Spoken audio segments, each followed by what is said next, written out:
All right. Good day, everyone. Once again, everyone, welcome for taking our time to be here. And today's session, I feel is going to be an amazing one, right? And the guest we have today, he has been in the field of sales for quite a while. I'll call him like a sage in that field. He has sold so much deals that I'm still learning from him on how to sell so that when I have my own products, he can coach me on how to sell. All right, I'm going to leave the floor open to our guest to do the introduction for himself, right? And our guest is Benga. So, Benga, the floor is yours. Thank you, Tolu, and thank you for having me. Good day to you and your fellow subscribers. So my name is Gbenga Faminigba. I've been in the sales industry for about over 10 years, and it's something that over the period of time I've been able to look at the nitty-gritties and understand the flow that comes with, solution selling and how one can put their self at the forefront of ensuring that they interact and sell better and improve their overall sales journey. So thank you once again for having me, and I'm sure this will be a very good and interactive section with you today.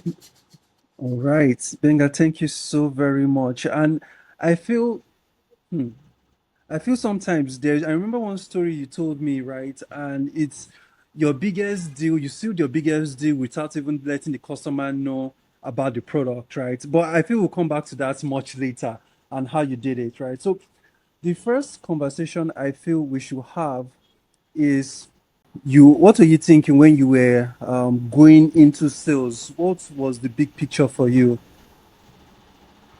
Hmm. So I guess you are taking me back to the beginning of how my sales journey actually began. And I'm Yeah, sure it's something I relate to because, funny enough, that was when we ourselves we were colleagues at some certain yeah, points back at the days yeah, of television. yeah, And then I was just starting off as a business development intern.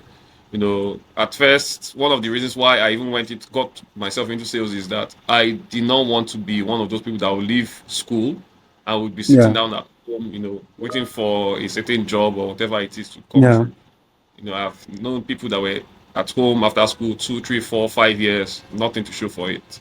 So that was one of the fears that I had. So, yeah, that was what we trying to apply. And, I did computer engineering in school, but, I just wanted something, even though I was able to learn my technical role. At least I felt, let me just get my hands busy, get some form of work experience and the likes, and, I just had to just go with it. So applying for the job that I got as an intern, I got it. I felt okay in my mind. I felt this is going to be temporary. And yeah, look at me today. That's where I've been all along. That was actually the foundation of the whole thing. So it was at first challenging. It was quite nerve wracking. At that point, I was introduced to cold calling, and it was a yeah, mess. It was a yeah, mess. Having to talk to someone you don't know from anywhere, trying to pitch a product or service, or ask them for a meeting. It was quite tough, to be honest. yeah, And I got a number of responses like, "Oh, how do you get my number?" Or some people being rude, or even receiving yeah, insults at some point. To be honest, some people just slam the phone on you. It was a crazy experience, to be honest, but it was a very necessary one because that's what kind of builds the charisma. That's what builds the confidence. That's what gets you at that initial stage of selling. You just have to go through that process, see how you can learn from it, learn from your mistakes, learn from how you yeah, can improve better. And it was sweet. It was just something that I felt that it's something everyone has to go through. The only way is true. that you just try to see how you can cushion the effect, see how you can work with other people who are more experienced to cushion that effect, Yeah, to tutor you, and give you that to bridge that knowledge gap in which we actually have at that point in time. yeah. But your experience is very kind of very interesting, right? I felt that you studied computer engineering and you're now going to sales. And one thing that is kind of fascinating for me in your story is that you saw that there's an opportunity. You don't want to just wait for opportunity to come knocking on your door. Let me even go out to look for the opportunity, and you created doors to be able to be knocking on. Right? Some people will say, "Oh, if I don't have this role, I'm not doing anything until I have this particular job." Right? And using the situation of things, you didn't wait that, oh, because of Nigeria, I'm waiting for Nigeria to bring an opportunity to my door. But instead, you say, no, I'm going to leverage on what is available, apply for as much job as I can, and let's see how that goes, right? And kind of looking back, right, what's one moment that kind of really shaped your path? So I would say it was this happened after I got confirmed as a staff. After my long term as an intern. And Yeah, because as at then I tried to get technical roles, as I mentioned, I was still looking for something technical because computer engineering was my thing. I right from the time that I was in junior secondary school, I've always had the passion for technology. yeah, In some I always wanted to be a solutions provider. Taking up yeah, challenges, thinking out of the box to find a solution.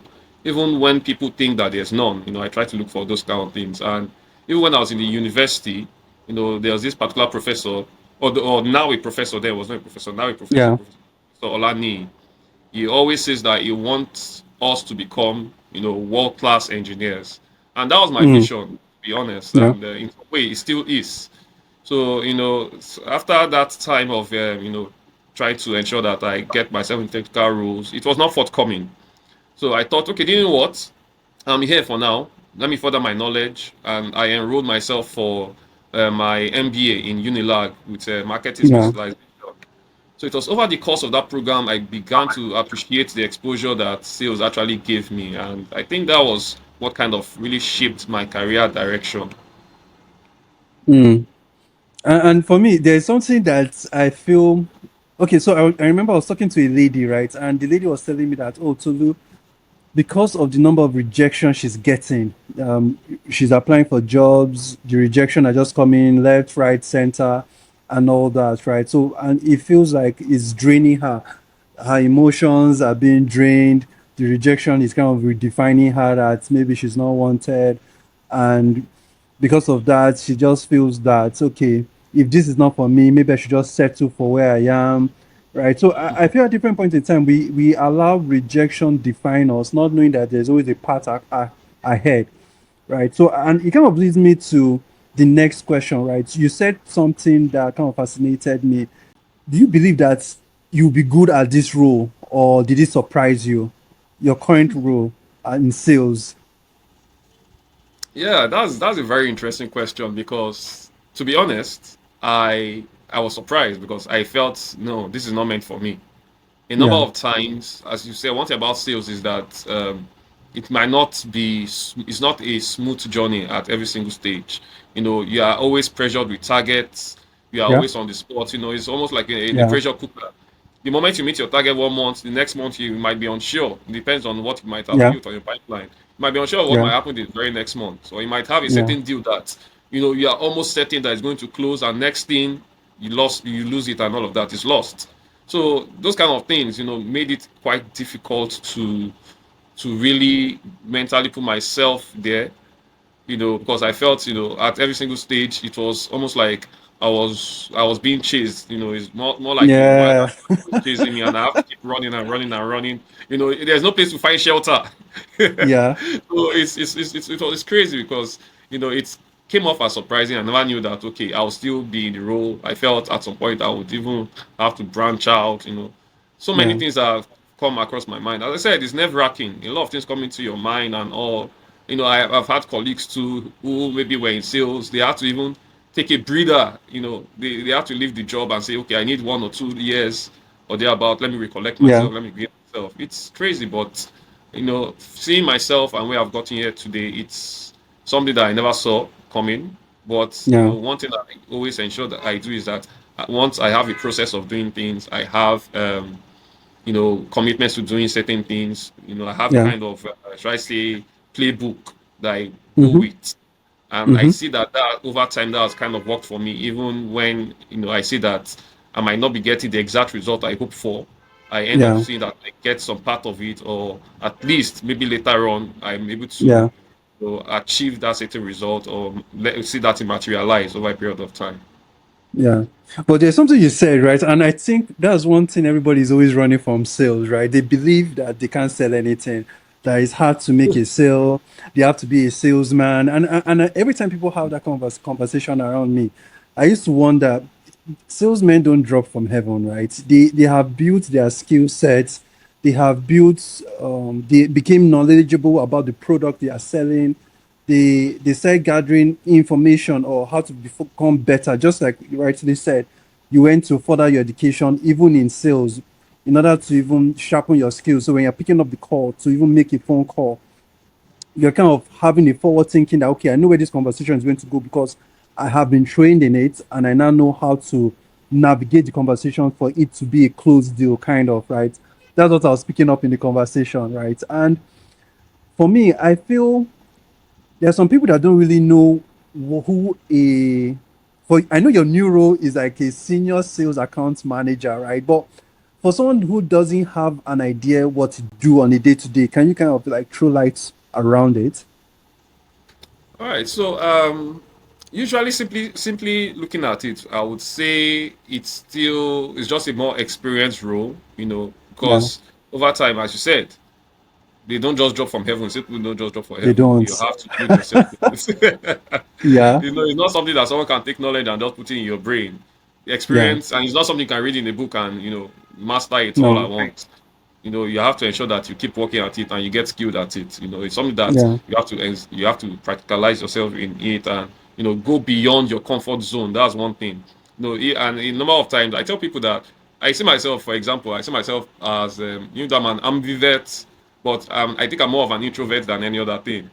And as a yeah, salesman, you have to go beyond that comfort zone. You need to yeah. engage Break people. out You need that to your meet break out people. of your shell. Exactly, break out of your shell and just do things that you may not even be comfortable doing. Not in a Yeah, bad way, of course, but there are some people yeah, that may not know how to be social and all of that, that may not yeah. like to talk. But you need to know how to do those things. You need to create interactions and all. And coming back to your question on that role itself, I think it really has to do with a lot of strategic thinking, planning, and execution. And it also has to do with interacting with a lot of key decision makers, whether they are managers, whether they are C-level individuals, or they are directors. So it's about bringing in that wealth of experience on the job, on the role, and see how you can strategically direct the business, direct your plans and objectives to with put it in line with your company's own.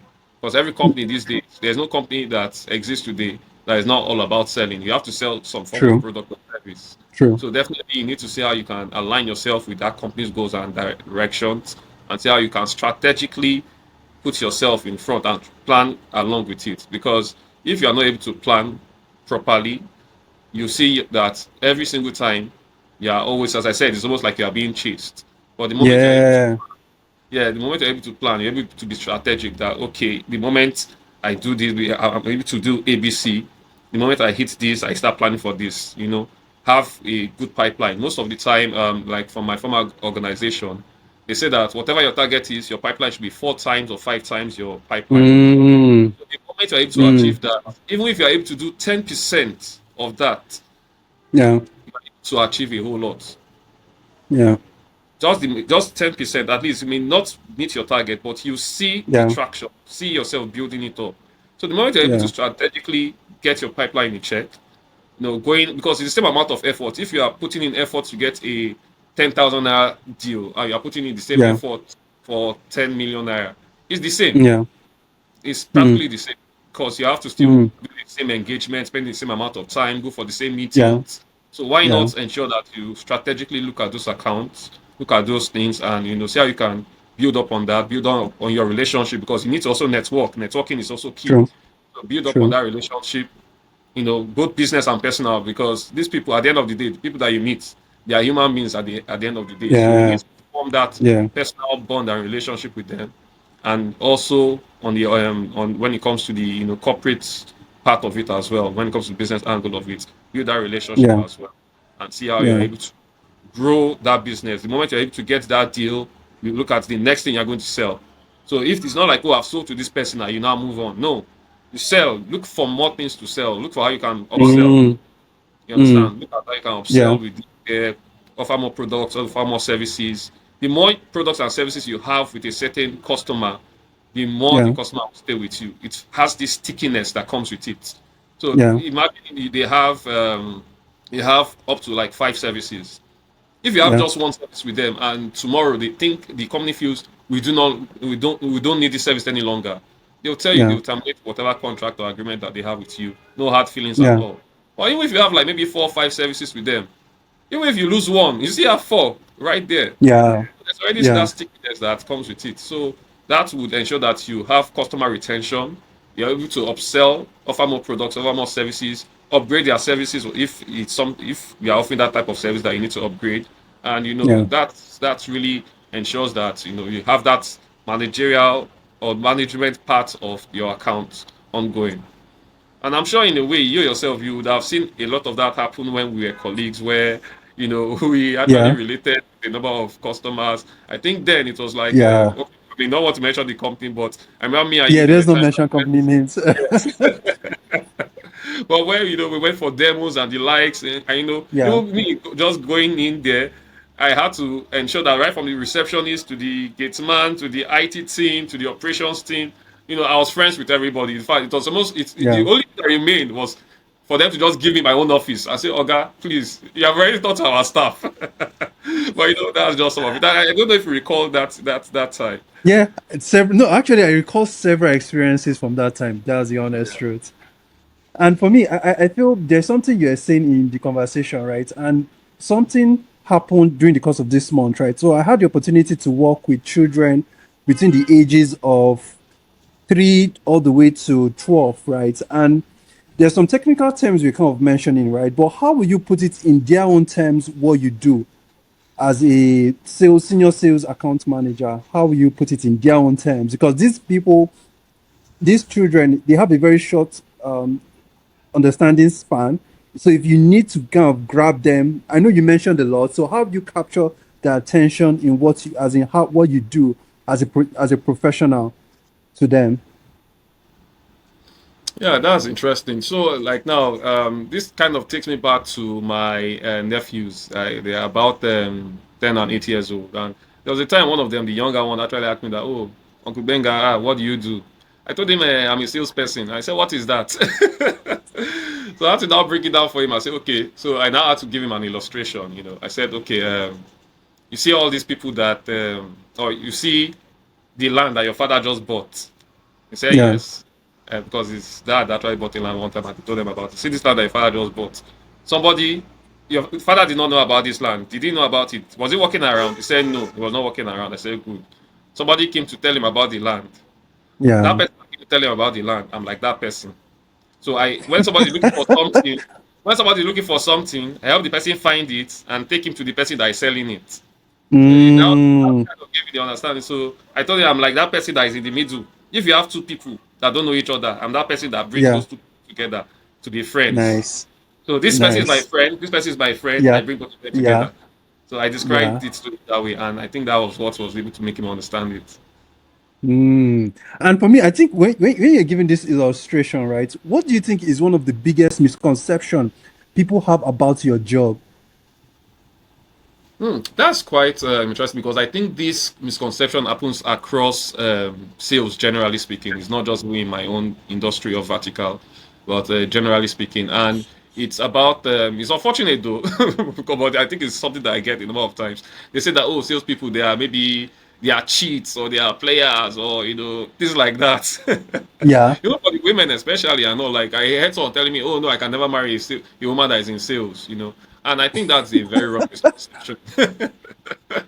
And it's a very wrong misconception. You understand? I understand how maybe African magic has made people to think that yeah, yes, because that's where all those things actually started from. When you look at it in the yeah, movies and the likes, and they say that they see how maybe somebody's coming to sell something to one organ, and the organ says, "Oh, before I give you this contract, one or two things must happen." Or this madam will yeah, say, "This boy, before I give you this contract, one or two things must happen." That's a very wrong misconception. yeah, We are in the yeah. business world. We are professionals. We actually do things the right way and have to ensure that we do things by the book. And for us as Mm, salespeople, it's something that I don't think I've ever, to be honest, I don't think for once I've ever been in such a position or know yeah, anyone that has been in that kind of position. No doubt yeah, there are some people that do throw themselves at yeah, those kind of opportunities, but at that point in time, they are no longer selling. It's because they are not being professional. Because as a professional, the moment you mm, know what you are selling, you know how to sell, you know who your target market is and the likes. I don't see any reason why you need to throw yourself out there to do such a thing. And most times, I don't think people actually do that. Anyone that does that is actually not selling or doesn't know how to sell. The moment you know how mm, to sell, have the right mindset, you have the right Yeah. skill set, you know, Yeah. definitely, and you portray yourself as a professional, all those Yeah. things would not even come up at any point in time. Because we are in the business world, we are especially in the technology age where any small Yeah. thing sells, you are on the internet. So no one will even want to put themselves in that kind of position. So it's all about, it's just like maybe in school, for example, if you look at those that know, that actually read and prepare for their exams, they go to the Yeah. exams and pass. But the ones that are not so good and all, what can they do? They try to throw themselves at the lecturer, you know. Yeah. If you are a Yeah. professional, you know what you are doing, definitely you get it right. And it's something that is not rocket science, to be honest. It's something that once you know your onions, you are good at it. Yeah. And the sky is just the starting point. It's not even the limit. Wow, man, you said something. So I feel so. I mean, our Nollywood industry is now kind of giving us, doing us justice. It's kind of throwing us under the bus for salespeople because they keep painting the wrong picture, saying that in order to enter such roles, it means that you are willing to give up one thing or the other. Let's not mention what they are, but you are willing to give up or sacrifice out there. And I feel it's wrong. Yeah. This is more of like a random question, right? And the first time I'm going to ask coffee or tea, which one will you take? To be honest, I would take tea, even though I would Mm. prefer coffee. It's actually a mix of both. So I'm So going once for the upon a next time, once one. upon a time, Yeah. if you recall, when we were colleagues, in fact, coffee was I can't have a day without coffee. I Oh must take wow. coffee. Yeah, Wow. maybe I don't know if you ever noticed that this Nescafe 3-in-1. That's how we Yeah. started. Then I Yeah. started adding the one that was black every day, Yeah. every single day. I must. In fact, yeah, sometimes I take it twice a day. So I think it was Whoa. just because of health reasons and all. I now felt okay. Yeah. You know what? I have to stop coffee. I have to go strictly on tea. But left to me, that I say is a mix of both. But I'll go Yeah. for tea. Okay, I'm going for the next one. Early bird or night owl? Early bird. Early bird Ding ding. because should I Go give on. my Go reason? on. Go on. Yeah. Okay. Go on. So for me, as I say, the early bird gets the worm, and that's not a lie. Mm. Normally, I am the kind of person that I do like staying up late, Yeah. and but I noticed that that tends to affect my productivity. That's one. The following day, that's one. Two Mm. is that when I have a very early start to the day, I find out that I end up accomplishing much more than I even planned for because I plan myself a day before. Every day, at least a day or 2 days Yeah. before, I plan my day. Like now, today's Thursday. I know what I'm doing on Friday. I know what I'm doing on Saturday. I plan myself. Mm. When I have an Yeah. early start, I end up being more productive. I end up doing more than what I'd even Yeah. planned. And there's this good feeling that comes with it. There's this feeling of accomplishment Yeah. that comes with it. Yeah. So most of the time, I would prefer to be the early bird. Even though, yeah, I grew up being a night owl, but that's something that over time I had to adjust and make the necessary cuts because I saw that that was negatively impacting on my deliverables, not just with work, Yeah. but in my personal life and as an individual, or it could even be deteriorating my health and all of that. So it's definitely early bed any day, anytime. Mm. I'm going to round And this yeah, session up what would with you say yourself? Early bed, night owl. I'm a night owl, let me know. Say I'm a night owl. So most times you see me up till one, Mm, going to two. So most times it's more of I'm kind of doing studies. I'm seeing how I can get better because that night period is more of relaxing. During the day, there is my mind is just kind of all over the place. distractions. So in the night, I'm now more focused. That okay, I'm now tailored into okay, this is what I'm going to do the next day. Do I'm going to wake up late the next day, but I already have a blueprint on how the day is going to run. Yeah, so I think I support you on that because I think it actually depends on the how should I put it, everyone on one's plans or form of work or whatever it may be. Like I Yeah. know people, my sister-in-law, for example, she's a night owl. She programs and all of that. She feels during the day she's Oh, distracted and all of that. yeah. So the best time is at night, and she's able to achieve so much more at night than she's able to do during the day. During the day, as you said, maybe she wake up late, maybe 11, 12, and all of that. but she accomplishes more at night than she's going Yeah. to accomplish during the day. So it's not like Mm, it's a rule book that it has to be early bed or night owl. yeah. No, it depends on what Yeah. one is actually doing based on one's career, based on one's plans, based on one's as you said, trying to read and all of that. Night might be the best time and all of that. So it Yeah. works differently depending on one's Yeah. roles and all of that. Yeah. And also, right, I'm going to ask you the last one. The last one is LinkedIn or Instagram? Oh, LinkedIn, LinkedIn, ding, ding, ding. There's always LinkedIn. Are you So trying to tell me Instagram, deals can be sealed on Instagram?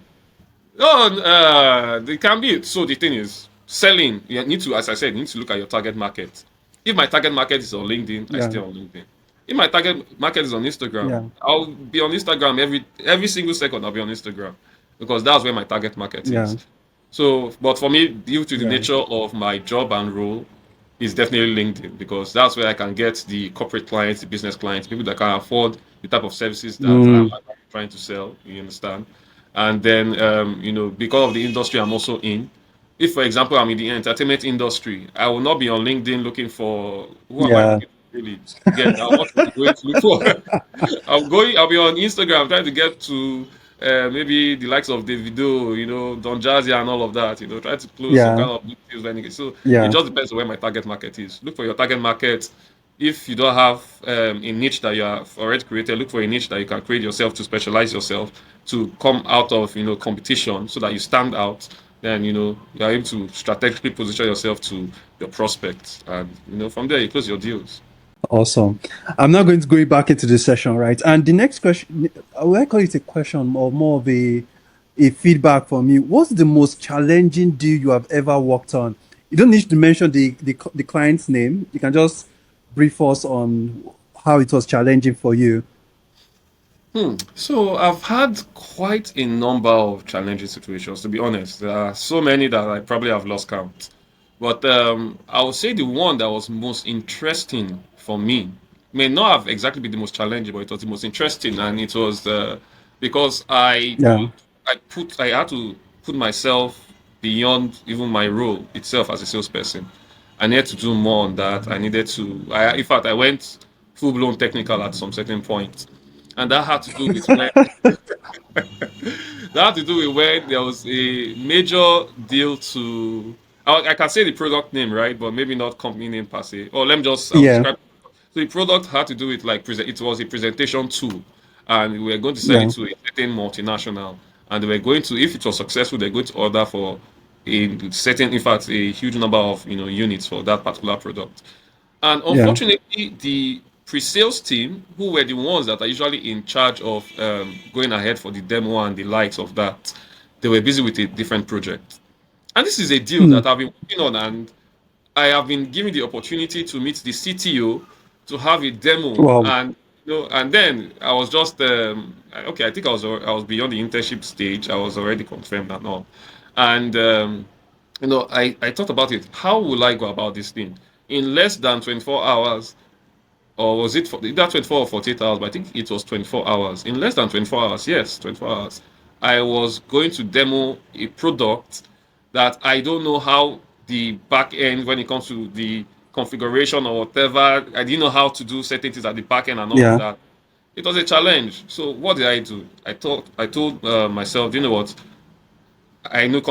After all, I did computer engineering. This is something that I've always wanted to do when it Y- comes to the technical aspect of things. I got permission from management. I said I want to take this product home. I want to fully, in fact, I want to. It's almost like I'm doing like a crash course on it. I want to fully understand this thing because it's Mm, very practical. So I had to take it home. I had to really, I had to plug in, like I had to do a lot of things. I had to plug in, look at the back end, how they did the configuration, how they did this, how they did that, you know, how, whatever it is that needed to be done when it comes to the functionalities. I had to look up things that I didn't know the product could even do. I yeah. had to analyze it and, because I'm going to do a live demo. It's not just about talking, it's not just about pitching that, oh, the product can do ABC. Yeah. I need to show that it Yeah. can do ABC. So I did all of that. To the best of my ability, I was satisfied with what I had done because whatever I see myself doing, I tell myself whatever is worth doing is worth doing well. That Yeah. has always been one of my strong mottos and things that I live by. Whatever is worth doing well. So I did to the best of my ability. I slept late that day, slept very late. Wow. You know, I got up before the morning, got to the office. I went for the demo. It was just myself and the fellow salesperson, no technical person. Even the salesperson that was Wow. there was not, in fact, technical aspect of things was not a forte in any way. So it was almost Wow. like even if I am stuck, I am all alone. So, I was able to present, I did the demo. The CTO kept asking series of questions, asking me how does this thing work. I had to show him, and to be honest, I was happy with what I had done. Just for me to get to the office, and before I got to the office, news got to them that, my God, your guy killed the demo. In fact, they were happy Wow. with it, and they were like, do you know what? We are going to order for this thing. And, that was a very Wow. sweet sale for me. And I was recognized Wow. for it at that time. So that gave me that confidence, that good feeling. I said, it may not be Yeah. the most challenging I've had, but for me, based on my Yeah. experience at that time, and the challenge that came up and all of that, going out of my comfort zone, I think that's one thing that made it very memorable for me, and it really changed my mindset and helped me to take on more challenges as they came. Hmm. So to be honest, truth, right? You said something earlier in the in the conversation, and for me, it's being able to go outside your comfort zone, right? Being able to sell to people you don't have any relationship with. They are not even your family relation. They are zero way of connected to you, but you're being able to bridge that gap and tell them that, oh, though we're not connected by blood, but we are connected because I see there's a problem in your organization that this solution can provide. So being able to bridge that gap, not necessarily, oh, you because you're my friend, you need to buy. Mm-mm. So you can buy, you can sell a product because you see a need in the organization, and being able to say, oh, though sales is not my comfort zone, but I'm going to stretch myself outside my comfort zone to be able to achieve this goal. I feel it's very interesting, right? And I'm going to flip the conversation a bit. What's one time where you completely lost a deal? Oh, there's no salesperson that will say that they have never lost a deal before. Wow. So Wow. definitely, I would say there was this particular instance, and it was quite, painful for me. But the good thing, okay, let me not give you the spoiler. But anyway, so there was this particular time where, I have been chasing this person for years. That's the funny thing. I Wow. chased him for 2 years, if not more than 2 years. Wow. No, more than 2 years. I was chasing him, trying to sell, the service to him. No, that's Yeah. also one thing. When you target someone, even though they say no, you don't give up. You still keep chasing, keep tabs with them, be in their face. Eventually, something may turn out positive for you. Even though it doesn't turn out, at least yeah, yeah, the person will always remember that at some point this person is there, and if I need this thing, I can reach out to this person. So I've been chasing this person for years. Wow. As I would like it, as things will come about, there was an opportunity, and we're able to look at the price. In fact, we had this discussion, we had everything.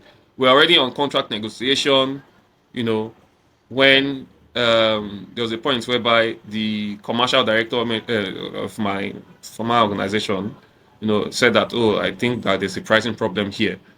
It looks like Hmm. this is not captured and blah, blah, blah, blah, blah, and so we had to now go back to the customer and say, oh, this amount we gave you before, it is wrong. It's meant to be this. Whoa. Yeah, so the customer was like, no, no, we see, look, we're already at contract negotiation stage. We've passed this Wow. thing. The long story short, they said, if you're not going to give us at the price we initially agreed on, forget about this Yeah. deal. I tried. There's nothing I didn't try. I tried to speak. In fact, I had to get top management staff to talk to like the head of legal department, Mm-hmm. then talk to their own legal person, because the firm is the law firm. So talk to their own Hmm. legal person, talk to their own principal partner and all of that. I think she knew like one or two principal partners there and all of that. It didn't turn out well. They all said, you know what, Wow. if you can't do this thing, forget about it.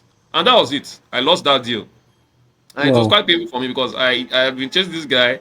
The one moment I had, I actually got, and I was happy that I finally gotten it. It just, it was all lost. All efforts were just lost. But I Hmm. didn't let that stop me. So I felt, okay, Yeah. fine. That's ended for now. I felt later on I can always check with him. So fast forward, I think almost a year later, I reached out to him again. I said, you know what? See, look, I understand that there was a misunderstanding initially. Let's start afresh. Let's look at this thing properly. Let's get things right. And the opportunity was thrown open again, and that was Wow. how I was able to get the deal finally. So after 3 to 4 years Nice. of chasing, finally the deal came. Wow. I like your bounce back story though.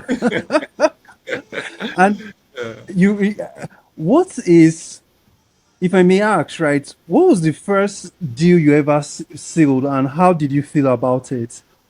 So the first deal I sold. Yeah, you ever sealed that, and Oh, how did you feel about it? yeah, that was a very good feeling because I think then it's what I was chasing a number of things, but Yeah, nothing had really progressed yet because I was still fresh. As I said, I was still an intern when I got my first sale. yeah. And I think it took like 3 to 4 months. So that's another thing too that people think. They feel that, oh, they've not sold maybe 1 month, 2 months, 3 months, and they let that Mm, affect them. Don't let that disturb you. Still yeah. keep focus on your goal, still keep striving and all of that. If God forbid, so to say, the worst comes to the worst, no problem. It happens. I've seen it happen in fact, countless times. I've seen it happen Yeah. countless times. You know, if the worst comes to the worst, no big deal. You just move on and you just keep striving. Really, that's just the thing about sales. Mm, You don't just wallow and cry and all of that. You have to just pick up yourself up and keep moving. So mm. after some months, I had not yet even made any sale. I think it was up to yeah, four. I think it's even more 4 or 5 months before I could get that very Wow. first sale. Yes, 4 or 5 Wow. months. I said I was still fresh. I didn't know how to go about things and all. But as I would say, as luck would have it, so to say, I was able to relate to this particular company, and I was able to go for my meetings. I was able to discuss with them and all of that. I didn't know what I was doing per se so much, but at least with the Yeah. help of the pre-sales team, because there's no salesperson that can do anything by themselves alone. You Yeah. need to work as a team. The whole goal, as the whole company goal, is to ensure that you sell, and you need to work with people to ensure that you sell. So you Mm, can't. No, nobody's a mountain. You need to work with people. mm. So I was able to work with the pre-sales team. We did our demos. Then it was for a video conferencing device, a Logitech, Yeah. if I can mention that. So it was a video conferencing device. Yeah. And I think then it was valued at about 3 point something million, which was a big deal. Whoa.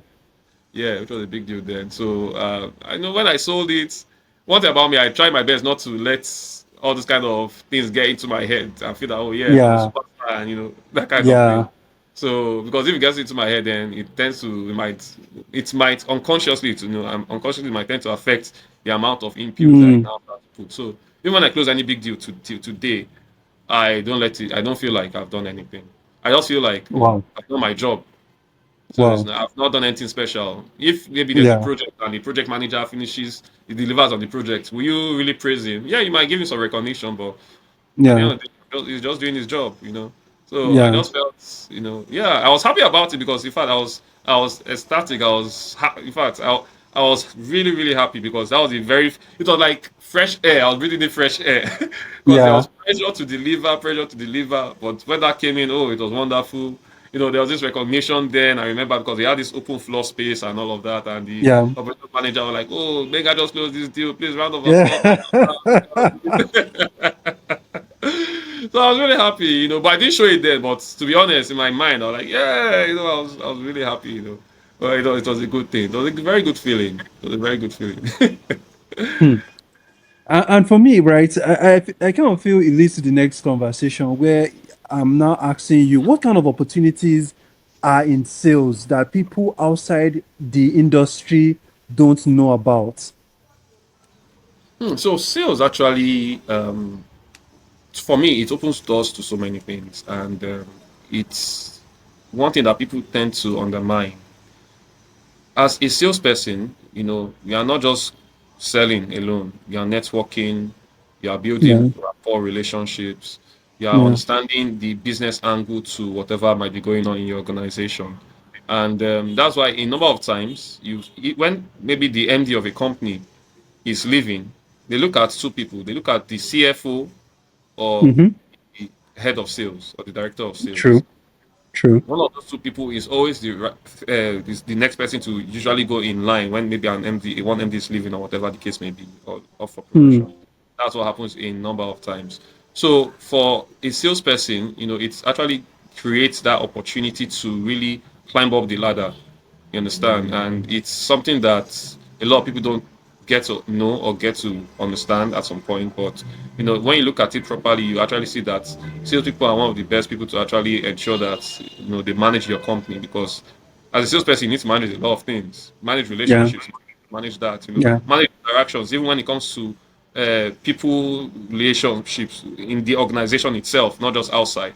So it's deals with a lot of those things, and that's what the opportunity is there. That's the opportunity that it actually creates being in sales, to ensure that Hmm. you look at the business angle of things. It broadens your mind, opens your mind up to a number of things that goes on, and it's something that, to be honest, I will never tell anyone to say, oh, do not join sales. I would always encourage it. Mm. I would call my former organization when I first joined them.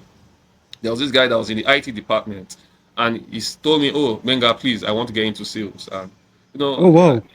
yeah, from the imagine, someone in IT says, "I want to sell." So I Wow. told him, because that's also, another thing too is also the commission aspect too, because of course, Yeah. minus your salary, the moment you're able to sell, you get a lot of commission. So come on, who no Yeah. want more money?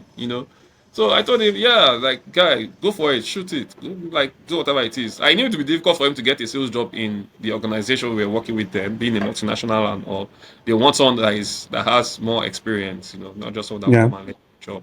So, but I encouraged him that he should go for it, give him some pointers, and all of that. At some point, he left the company, joined another company. Right now, he's doing well in sales, and whenever his company is traveling for Interesting. those events, he's traveling with them and all of that. And Wow. I will really tell anyone that it can be tough, but it's something that the moment you get that stride in sales, you keep on going. Wow. Hmm. And I'm going to ask the next question, right? Or the next conversation. It kind of leads to the next conversation. So, someone with zero, just like you said for your colleague, right?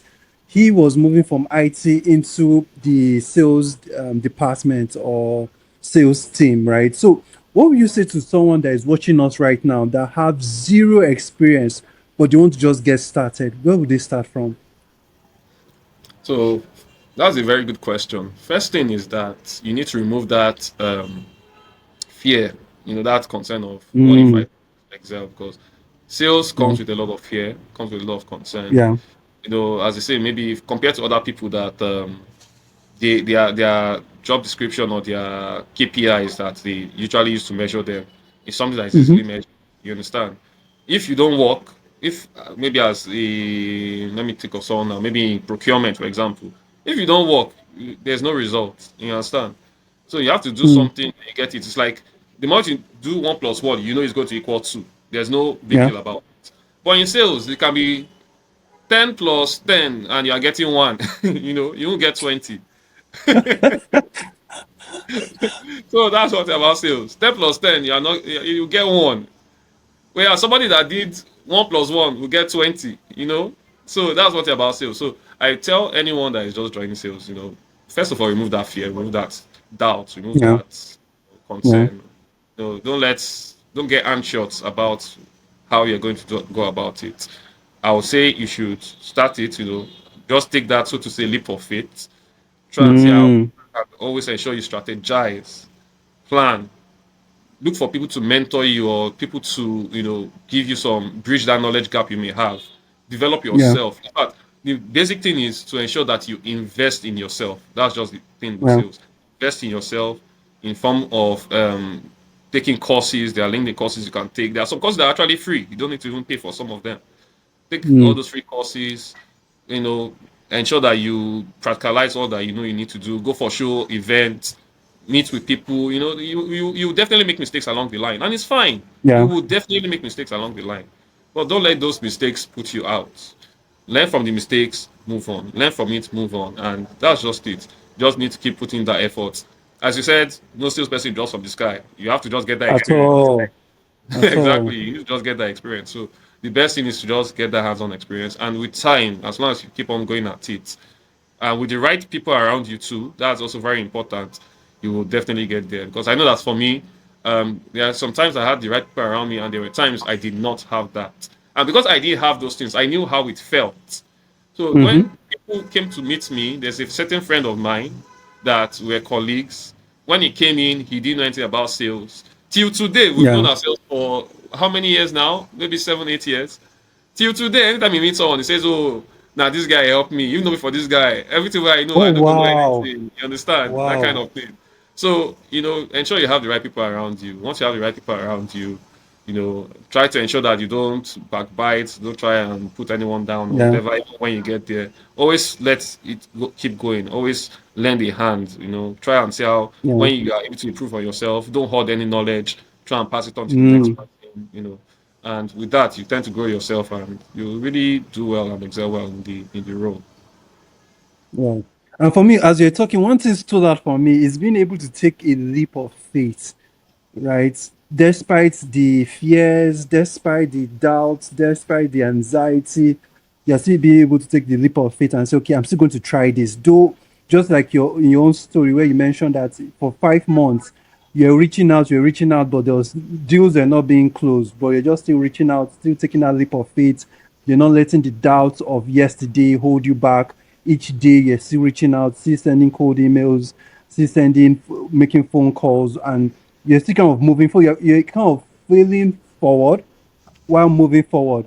So you're not failing forward and not going backward, but you're failing forward, looking at your failures and seeing how you can now improve in order to now seal the big deal for your first deal, right? And Exactly. Yeah. what would you say?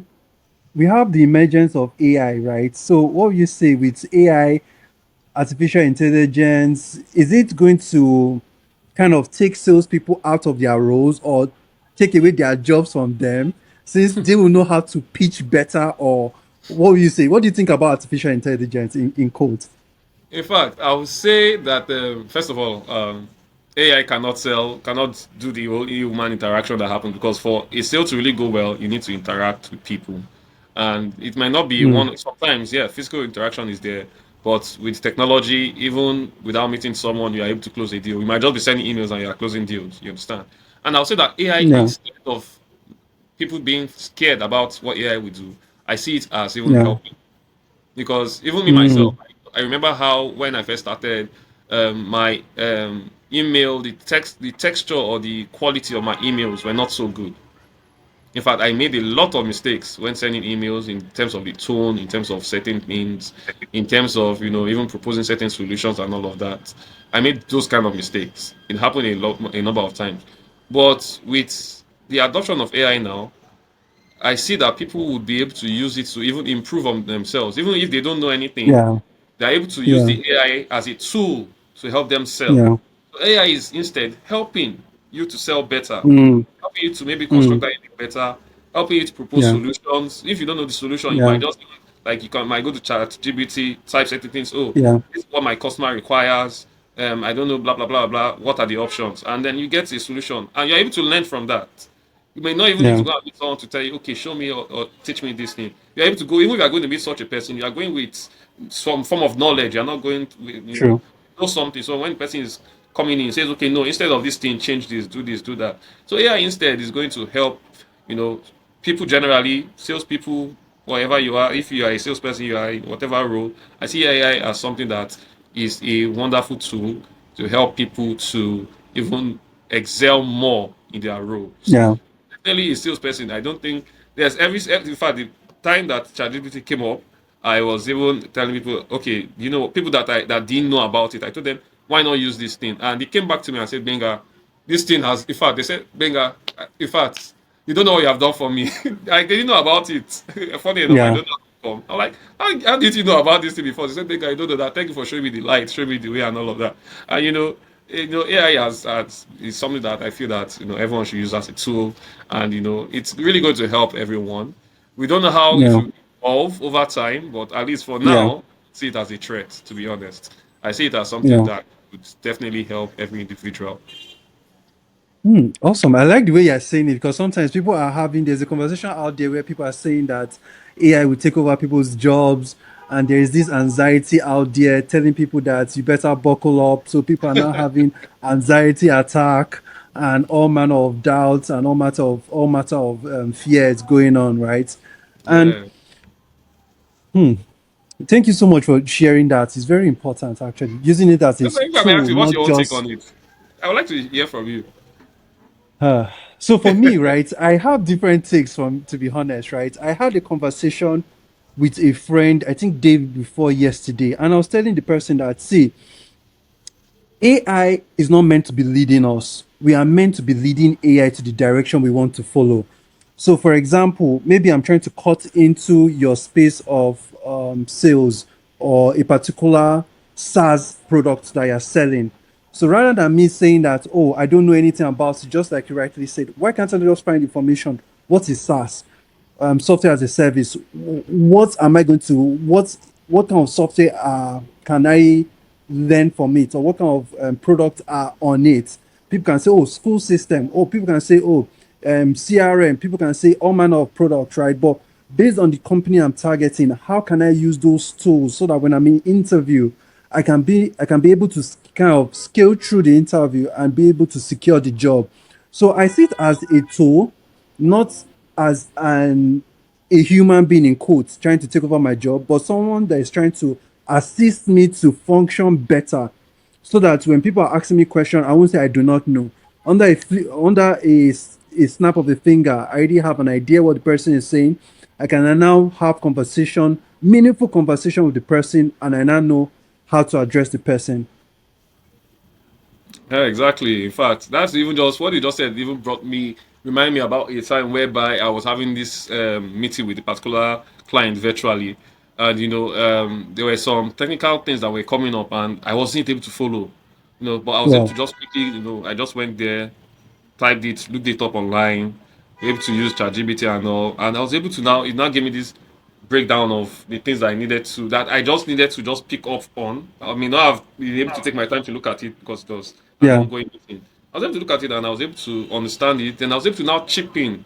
And it's mm, now made a lot more sense when I now even said, oh, by the way, this thing, these are some challenges, these are more things that the solution that mm, I'm giving you can even handle in this yeah, situation that you have brought up and yeah, all. And the person like, okay, that's yeah, interesting. I never looked at it from that point of view. Do you know what? Please, yeah, let's have a demo and all, and that's how it just happened. So really, as I said, it's a tool that would even help, people, whether you are a salesperson or a technical person or what have you. It's just yeah, wonderful. yeah. You're gonna lead to the next conversation. What's the most rewarding part of your work for you? For So those that the want to enter into sales, okay, so for me, pitch I it to would them. say normally, everybody will say, "Oh, it's money and all of that." That's the first thing everyone will Yeah, say, but it's not all yeah, about the money. Even though, yes, money is some of the things that actually motivates you to, do more. When you know that, especially you're going to sell, you earn some certain commission and all, you get some money. Of yeah, course, that's wonderful and that's sweet. But besides that, I would say, for me, it's even the fact that it helps to develop myself, yeah, because with time it's something that you keep learning on. You are not stuck at it just at a certain point, especially unless you choose not to even improve yourself and all of that. But one thing is about yeah, me is I always try to see how I can learn something new every day. In fact, once upon a time I took it as a challenge that every day, no matter what it is, even if it's something unrelated to whatever it is I was doing, I needed to learn something new every day. And I still kind of do that. It may yeah, not be as frequent and all, but that sales actually makes that thing possible. It's not even just about the industry. It's not even just about the technology industry. Say maybe for example you're in insurance as an example now, and you're trying to sell certain things and all of that. There are more things you can learn. It might be through your clients. It could be through your yeah, it could be through just interactions and meeting different people, because it opens that door when you have maybe certain events you want to go for. I don't think, for example, how many times do maybe okay, maybe not on don't let me say anyone's role, not to undermine anything, but how many times do some roles actually make you go out and go for certain events and go for things like that? yeah, It's not, you may not really get that form of exposure, but sales, it's all about going out, reaching out, and from there you're able to see certain things, and you're able to develop yourself, broaden your horizon and the like. So really, for me, I think that really should be what it is. mm. And based on what you even said, right? So if you're not in sales, what will you be doing now? Ah, well, I think we still go back to what I mentioned before, that Yeah, I have always been a techie person, and yeah, I would have done. I definitely I would have loved to go into something technology related. Maybe be a solutions architect or Mm, I also did some form of programming in my university days. C Sharp, yeah. Java, yeah, C++, VB. Just then. Wow. And I think I was fairly good at it in a way. I think I would have loved to also go, yeah, maybe also some form of game development and all. I'm a gamer. I love playing games, and Yeah. there's this friend of mine, in the school days. He himself he still programs. He's a very, I think he even programs for a company. Out of country and all of that, but he's here in Yeah. Nigeria. Doing well for himself. There was this time we saw one time after school, and he was asking me, "Oh, nigga, how far was with your programming and all?" And I was like, I've left that and all. He said, guy, what happened now?" I was thinking I would have gone into some like game development and this and this and that. Yeah. Although I think maybe if I was not in Nigeria, I may have thought about that. But Mm, I'm here, so I have to look at what I yeah. can do here. So I think if I were Yeah. here, I would have probably just go into some form of solution providing, really. So if it's a solution Yeah. architect, if it is even programming, whatever it is, I enjoy taking on challenges. I enjoy seeing Yeah. problems and looking for solutions, preferring solutions and the likes. I just enjoy it. It's just something that it's just instilled in me out. And even just around my home, when there's something wrong, I don't just think of, oh, let me call someone, even if it's something that maybe Yeah. can be work or something. Yeah. I mean, not just call. Yeah. I'll try and look at it. Okay, what can I do about this thing? Sometimes I might have to even open up certain things and look at this and watch videos and try and see how I can fix it myself. So for me, I'm always all about providing solutions. So I think if I were not in sales, even though sales is in a way still providing solutions because you need to find the problem and give a solution. So that's one of the things that I say enjoy about it. And Wow. yeah, so for me, I think that's what I would have been doing. Wow. So what's one thing in your personal life you are most proud of right now? My personal life, I'll say, is my family. Really, Yeah. I thank God that I met a wonderful wife. We have a Yeah. baby together. So in my personal Yeah. life, it's going to be my family because I'm happy. Funny enough, I never thought that I'll be able to grow a family that fast. I never saw Yeah. myself. Even though yes, I always wanted to settle down. Yeah. I'm kind of family oriented, so I've Yeah. always wanted to have a family, but I never knew how it was going to come. I never knew when it would come. you know, Mm. and I never, I didn't exactly make plans for that, but somehow it came. And to be honest, I don't know how I was able to, let me say the word survive it because I know Yeah. how, especially now that things are difficult in Nigeria with the wedding Yeah. expense, housing expense, Yeah. baby food, this and that and that. So Yeah. honestly, I think I would say I'm proud about me and my wife that we were able to come together and take the Yeah. challenges up. And to be honest, God has been good to us. At least, I mean, we are not we are quite comfortable. You understand, Yeah. and we are able to live within our means. So that's one Yeah. thing that's also important. A lot of people make a lot of financial mistakes or are not financially. Mm. So you need to be financially responsible to ensure that you do not put yourself in positions you don't want to be. So I Yeah. see that a lot of times, like my former organization to it's this cooperative thing that we have and all. And they mentioned that when I was leaving, they had this time because anytime, not every time, but at least when people are leaving, they like to say one or two words and all of that. And Mm-hmm. they came up and said, "Oh, in fact, Benga is one of the most financially responsible people that I've ever met." Oh, wow. Yeah, really. They said that. I still have the video of it because they recorded it and all, Wow. like played it back and all. So they said he's one of the most financially responsible people that I've met. That if, for example, he says out of his money that he has put in, he needs this thing and he will pay back by this time, he never fails. You Yeah. understand? It's just that he keeps to it and all of that. And it's something that I ensure that I do. I ensure that every month, for example, the moment a new month is approaching, I open up my Excel sheet, I do a budget, I put things that okay, these are things that are recurring, these are things that have to be done, this is that. I look at the total, I look at my inflow, okay, what are we expecting for the month? How much are we spending? Yeah, is it going to cater? Is it going to be enough? What do we need to cut off? What do we need to postpone to another month and all of that? So that's something that as I ensure that I do and I build so that I make good financial decisions and Yeah. I just plan around what I know that I have within my means. But do you think it's your sales experience that is making you to Ah, be versatile about it, or what led you that's to being so knowledgeable? well, I think that's some sales. Sales actually has to do with some part of it, to be honest. Yeah. I also think the education I've also had, maybe Mm, when it comes to my MBA, also this is some part of that.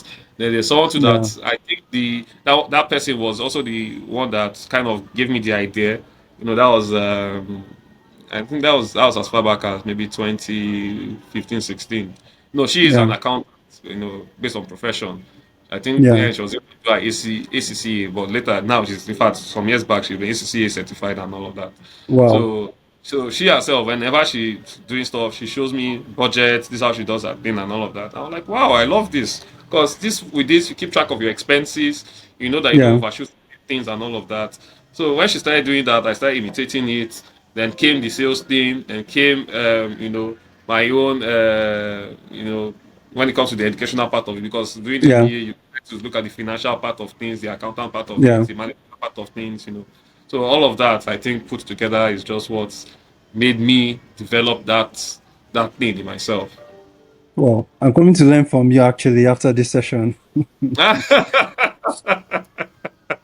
You're welcome. You're welcome.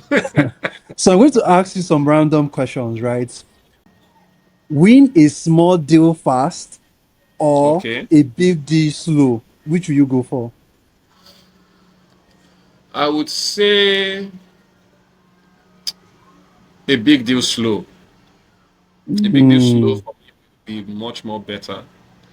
In that, although they both have its specs, to be honest, I think that's yeah. just the honest truth. They both have its specs. So the small deal is usually good for when you need to just, because it's like you are working out. If you are working out, you need to maybe hit the gym 3, 4 times a Yeah. day, Yeah. a week, right? For Yeah. you to see result. You understand? You can't say you want to see result and you are doing once a month. You understand? Mm, You understand? That's where this small, yeah. small deals is important, because when Yeah. management is seeing that, they need to see that even if you are not meeting your target, for example, because that's one of the things that Yeah. happen to me sometimes. I didn't meet my target. But when they saw that, okay, he's bringing in this little, little, little, little things, this one will come in, maybe 100,000 comes in here, 250 comes in here, Yeah. 300 comes in here, at least it's coming. It's small, small, but it's Yeah. consistent. Yeah.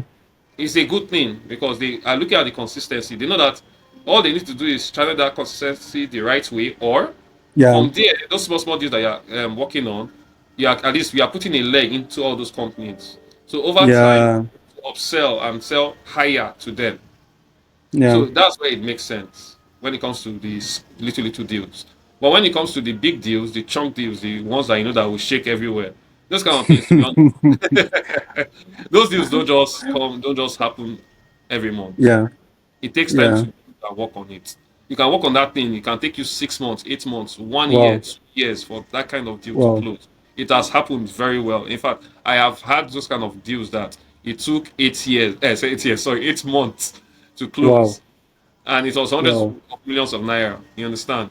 So it's not something that, and a number of times, no organization would wait for just that one deal that you have to Hmm. close. But they'll be thinking, Yeah. what if this one deal you are banking on so much doesn't close? What happens then? You Hmm. understand? So you Yeah. actually need to have a mix and match of the two. You need to be, as I said, it's the same effort you put in, but you need to Yeah. have True. something that you are working on for the management to see that you are building, and there's traction on. At least you are doing something. You are working on something. But then you need to also focus on the chunky big deals that that will take time to close. So when it closes, yes, you've done so well. But you still need something to be coming in. After all, Hmm. your salary will still be paid and all of that during that time. So you can True. say, True. let me focus on small True. deals, or let me focus on big deals. That is a True. big no. I will say you focus on the two. Have your small deals going that Yeah. you are running, working with, but still focus on your big deals to ensure that you close and bring in those numbers. Because when you close those kind of things, you go to bed, you are happy, you are sweet, you are not Yeah. stressed. You Yeah. understand? When you close those kind of big deals, so you need to focus on those big deals. In a year, you might have maybe six, let's say maximum.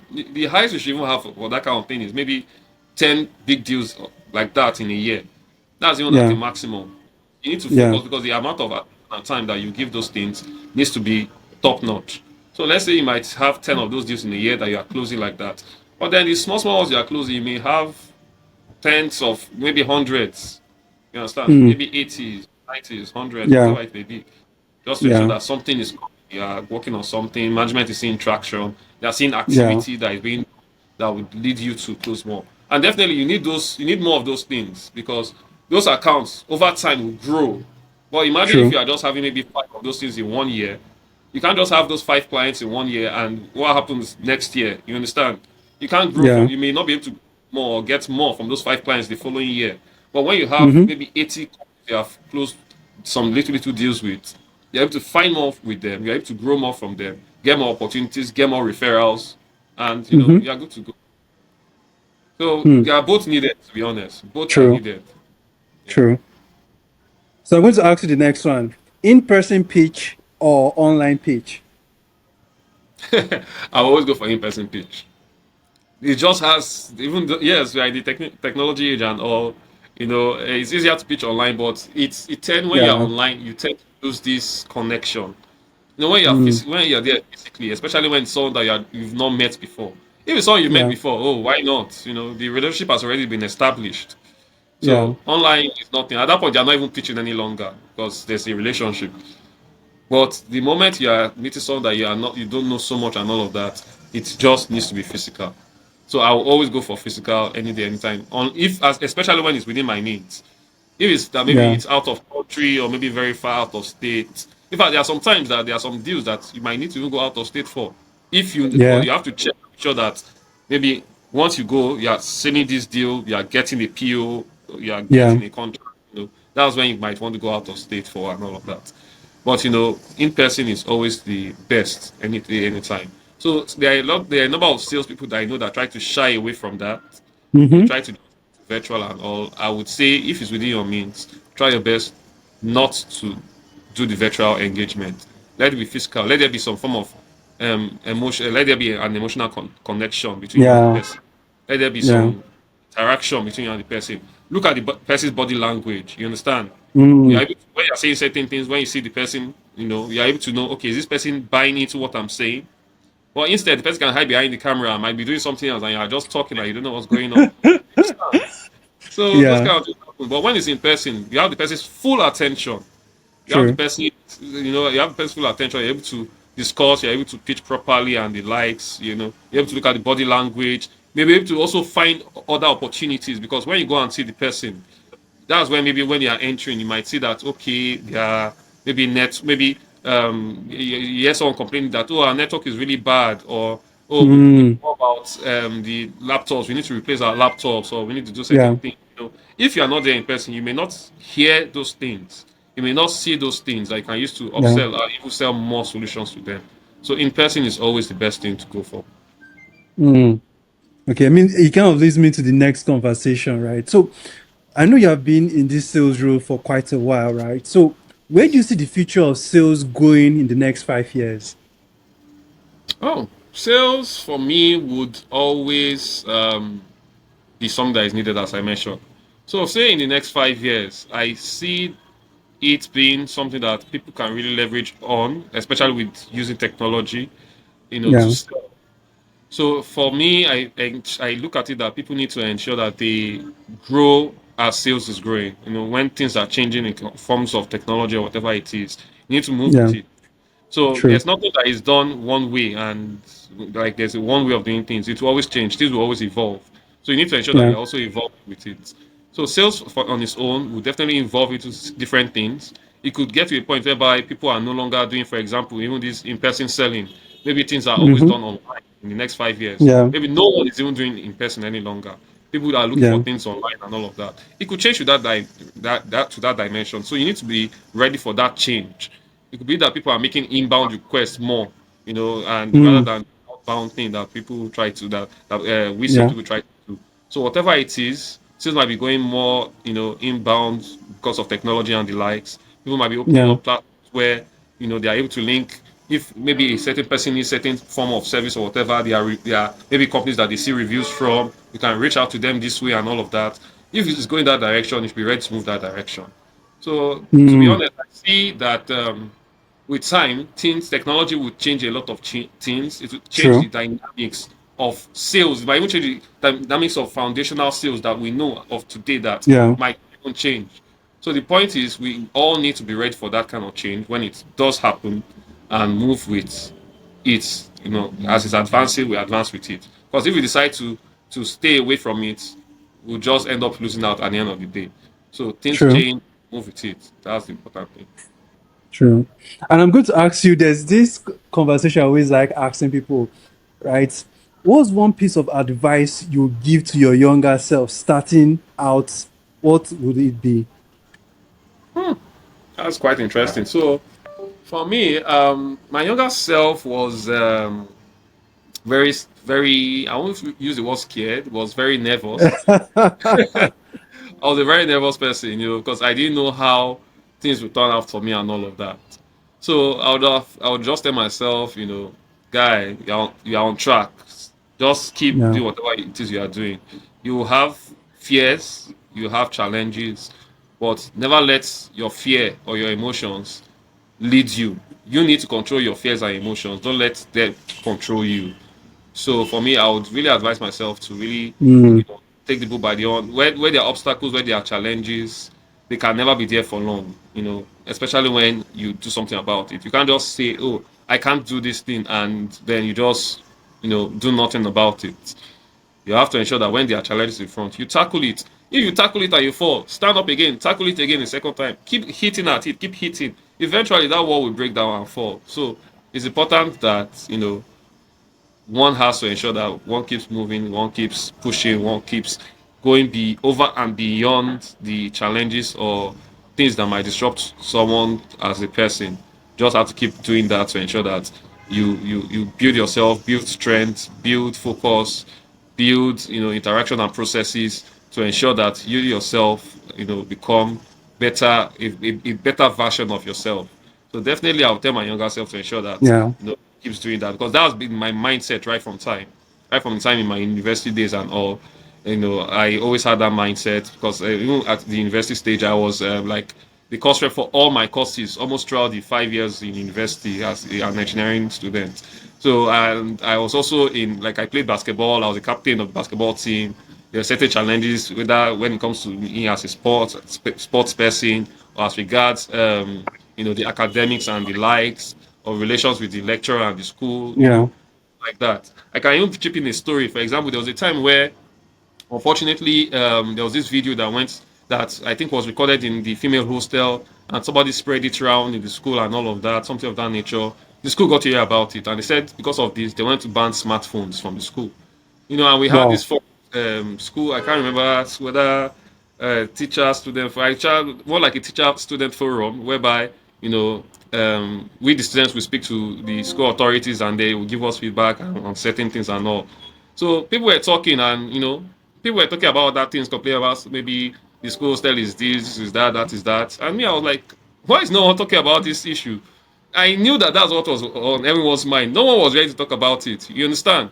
And you're like, you know what? I raised up my hand now, like, and they gave me the mic. I introduced myself. I told the VC that, look, I understand that you guys want to do this thing, is justifiable and all, but you are looking at the negative aspect of it. You're not looking at the positive aspect.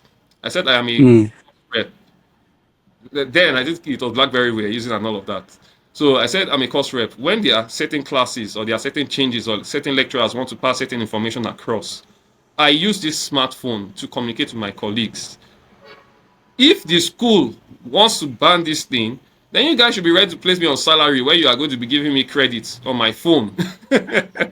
I told them, you need to pay me salary where you be giving me credit on my phone so that I'm able to use it to reach my colleagues, because I have to call them, I have to send messages, I have to send broadcasts, this and that. If you're able to do that, then go ahead, ban the phone.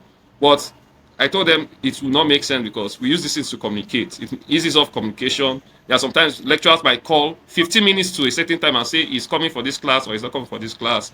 I need to pass on yeah. information, pass on assignments, do certain this and that. And this is the only means we have. So taking it away from me, you are using just one. You can't let one bad egg spoil the whole crate of eggs that you have. No, you can't say because of one bad Mm, let it affect the whole thing.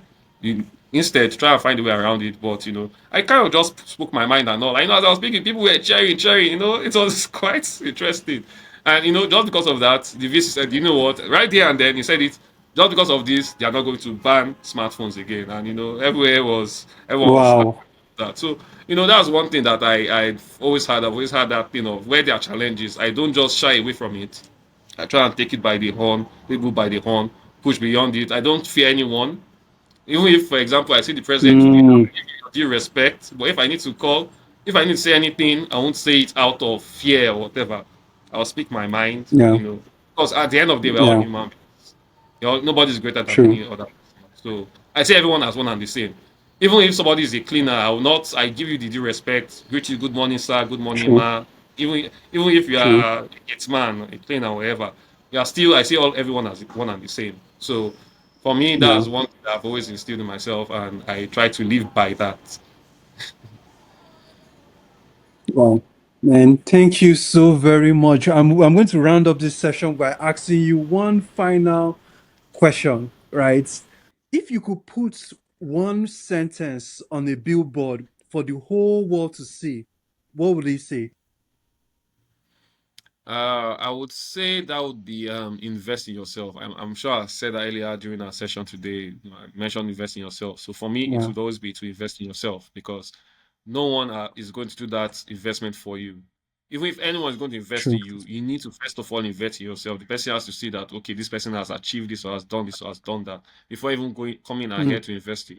So you need to work on yourself, whether it's in mm, yourself spiritually, mentally, physically, emotionally, yeah. financially. You need to invest in yourself. If you need to get to the gym to build yourself up, give you that confidence, work on it, pay for that gym membership, buy that dumbbell, do some workouts. It's not going to cost anything. It's still investing your Yeah. time. That's you investing your time in the whole thing. If it's about your finances, you need to look at how you are able to build more on your finances.